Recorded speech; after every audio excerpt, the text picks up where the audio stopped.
नमस्ते. आवाज नाही रे क्या? हॅलो. आवाज नाही रे. हा बोला ना. मला एक्सपिरियन्स केलाय ना सर. कापसावर का? हा, काय प्रॉब्लेम काय आहे सध्या? सध्या काही नाही, थोडा पिवळापणा येऊ राहिला पाणीमुळे. हा, अजून? नाही, फक्त काही काही बाजू पाती पोरवाली म्हणे. पाते गळाले? हा, काही बाजू असं जास्त नाही असं. तुम्ही ते दाबणी जास्त केली नाही का?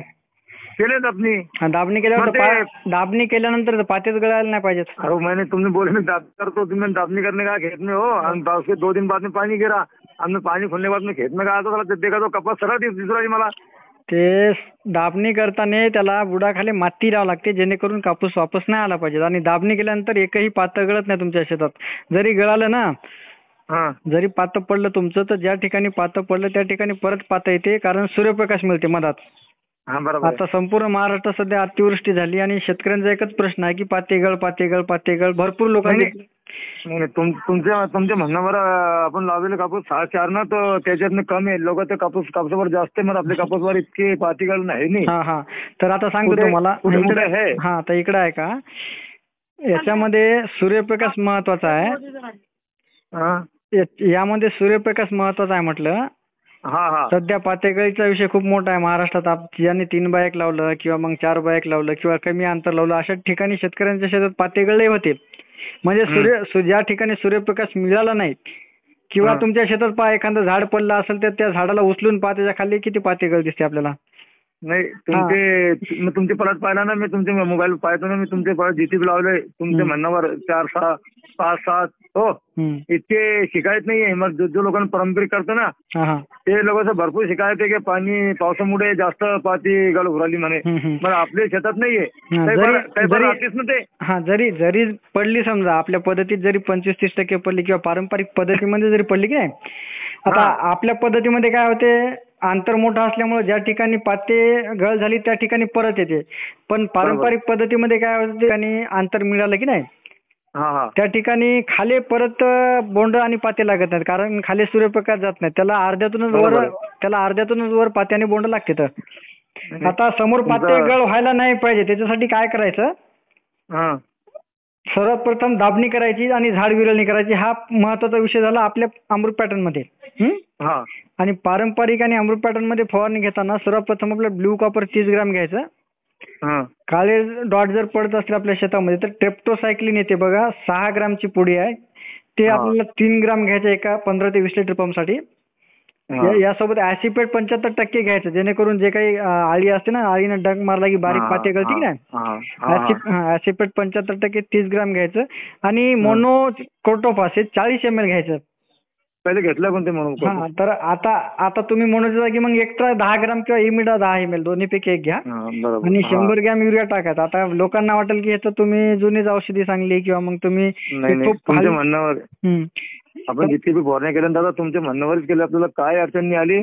फक्त आता पाणी जास्त झालं ना, ते तो काही बाजू नाही, शेतकऱ्यांना वाटते ना, जे काय आपण आता औषधी सांगतो ना, याच्यामध्ये पातेगळीसाठी किंवा थांबायसाठी जे काय आपण प्लॅन फिक्स मारतो किंवा बोरॉन घ्या म्हणतात बरेच लोक, म्हणतात बोरॉन पातेगळ थांबते. बोरॉन मारा किंवा किती भारीचं तुम्ही बुरशीनाशक मारा किंवा झाड बोडून जरी ठेवलं तरी पातेगळ थांबत नाही, जर आपल्या शेतामध्ये सूर्यप्रकाश किंवा झाडामध्ये तेवढी कॅपॅसिटी, जसं की झाड मजबूत राहणं महत्वाचं आहे आणि झाड निरोगी असणं महत्वाचं आहे. झाडावर जर रोग असेल आणि 100-150 पाती लागली असेल आणि रोग भरपूर असेल तर ते पूर्ण पाती पिवळी पडून गळून जाते.